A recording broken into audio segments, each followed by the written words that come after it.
Continuando con el programa, nos encontramos aquí con el señor Lorenzo Chan Navarro Lévano. Él es asesor técnico de la Junta Nacional de Usuarios de los Distritos de Riego del Perú, con quien vamos a conversar sobre la reciente Ley de Organizaciones de Usuarios que ha sido publicada en el peruano, ya que esta fue aprobada, pero no solamente aprobada, sino también ha generado ciertas incomodidades. Pero al respecto vamos a hablar con el señor Lorenzo. Bienvenido a Enlace Nacional.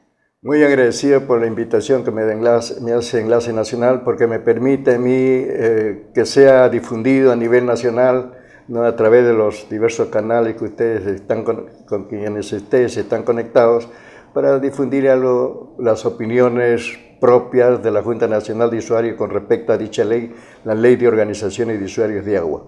Claro, precisamente, como ya mencionaba, esta norma ha generado ciertas suspicacias, ciertas incomodidades, claro. Pero primero explíquenos, ¿en qué consiste esta norma? Esta ley fue una iniciativa del congresista Tomás Zamudio, que vio la necesidad de dar una ley complementaria, se puede decir, la Ley de Recursos Hídricos, que permitan hacer un mejor funcionamiento de las organizaciones de usuarios como entes también participantes de la gestión del agua, porque son, de acuerdo a la ley, los responsables de la operación y mantenimiento de la infraestructura de riego. En este sentido, ha habido pues también en las organizaciones de usuarios, de acuerdo al congresista Tomás Zamudio, muchas, se puede decir, que no se han estado manejando bien por diversos motivos. Entonces ha visto que era necesario que haya una fiscalización, además de otras modificaciones en cuanto al funcionamiento de las organizaciones de usuarios, como son que no haya reelección y también que los dirigentes de las juntas de usuarios sean elegidos por el voto universal y no por representantes de las comisiones de usuarios. Claro, si vamos por partes, se habla de que esta norma va a permitir que se ordene el sistema de riego, claro, ¿cierto? Usted menciona que uno de estos puntos que va a permitir esto es la fiscalización, claro, la no reelección, ¿no? Y también este tema que es el voto obligatorio para todos los integrantes, claro, de la Junta. Claro, exactamente. No, pero es aparente para nosotros, para la Junta Nacional de Usuarios y para muchas juntas es muy conveniente, porque se ha visto muchas incorrecciones en el funcionamiento de las organizaciones de usuarios, y esta viene a complementar precisamente lo que se requiere una ley de recursos hídricos. Pero ha causado malestar porque también no ha sido consultada debidamente con las organizaciones de usuarios, porque siempre toda ley, toda norma legal siempre ha sido consultada con las organizaciones de usuarios, y esta vez no ha sido consultada. Pero no es porque no hayan querido consultarla, lo consultaron, pero dieron un plazo muy corto, que no dio oportunidad de que haya una consulta a nivel nacional de la Junta de Usuarios. Ellos pidieron la opinión de la Junta de Usuarios, de la Junta Nacional, pero dieron un plazo muy corto, ¿no? Entonces no ha habido oportunidad precisamente de contestar. Pero había la conciencia de la Comisión Agraria de consultar del Congreso, la Comisión Agraria del Congreso, para consultar con las organizaciones de usuarios. Ahora, digamos que por esto, porque precisamente no se les dio el espacio establecido, claro, para que puedan, o el suficiente, para, claro, que puedan dar respuesta, claro, a esta propuesta, es que se está generando que ciertos grupos, pequeños, sí, grupos, sí, estén manifestando su voz de desacuerdo. Claro. Sí, exactamente. Había varias cosas ahí. En primer lugar, que no se les consultó. Después, que hay ciertas disposiciones, ciertas normas ahí que parecen impracticables, como por ejemplo el hecho de que las asambleas generales de las organizaciones de usuarios sean pues por lo menos con 10% de los miembros de la Junta de Usuarios, pero estos 10% puede ser 100 en algunos casos, 200 en otros casos, pero 300 en otros casos, claro, 3.000 en otros casos y más de 3.000 en otros casos. Claro, eso dependería de la cantidad, claro, de integrantes. Entonces, esto hace que los que tienen pues muchos muchos miembros consideren pues impracticable reunir a tanta gente en un espacio tan corto, que no tienen ellos las facilidades para poder realizar asambleas tan grandes, ¿no? Entonces, y peor aún, cuando se quiere hacer alguna revocación, se puede decir, dirigentes, se requiere el 35% de los miembros, entonces esto es demasiado para una junta grande, ¿no? Entonces esto también ha motivado pues el desconcierto de la gente, el fastidio, y para muchos ha servido de pretextos, ¿no? De pretexto para estar en contra de la ley, porque se supone, pero no dicen lo que les fastidia, pero no dicen las bondades de la ley. No hablan de la bondad de la ley, ¿no? Y hay varias bondades que al parecer de la Junta Nacional son muy buenas. ¿Cuáles son esas bondades? Que la fiscalización, que no había fiscalización de las organizaciones de usuarios, la no reelección de gente que está como 20 años ahí de dirigentes y no se renuevan. ¿Usted considera que ya deberían darle la oportunidad a otros, por supuesto? Y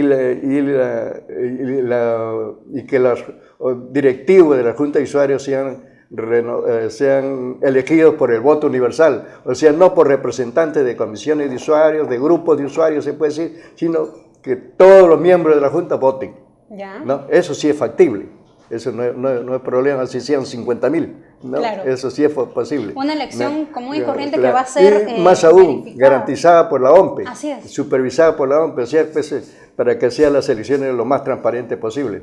¿No? Ahora, también se genera este tema de la discordia, podríamos decirlo así, por la postura que va a tomar el Estado a partir de esta norma, ¿no? Que es el tema de la fiscalización. Antes, ¿qué postura tenía y qué postura? No había fiscalización, a pesar de que las autoridades de agua hacían auditorías, pero parece que las auditorías quedaban en el aire, ¿no? Nunca se vio, que yo sepa, castigo ni revocación de dirigentes, que yo sepa, no sé, pero sí sé que ha habido auditorías. Pero después, con respecto a la ley de recursos hídricos, que ya tiene como 2 años, más de 2 años, entonces ya no se está usando, digamos, se ha implementado la norma, pero no se está aplicando, claro, digamos. No se está, claro. Está allí. Entonces, ustedes, para evitar que eso se repita acá, se está exigiendo que el Estado cumpla un rol de fiscalizador y supervisor. Claro, supervisor. Porque la propia autoridad de aguas de ahora se negaban incluso a intervenir cuando había problemas en la Junta de Usuarios. Decían, esto no es cosa nuestra, es cosa de ustedes arréglanse por su cuenta. Entonces no se arreglaba nada, pues nunca, ¿no? Entonces esto permite que la autoridad de agua ya tenga injerencia, digamos, ¿no? Fiscalizando pues las acciones, en vista de que el agua es un bien del Estado, un bien de todos, y sobre todo en estos tiempos que se habla mucho de la escasez de agua y que el cambio climático está afectando y que hay necesidad pues de regular, digamos, el buen uso, la buena distribución para que no haya protestas por ninguna clase de usos, porque hay uso agrícola, uso poblacional, uso minero, uso industrial.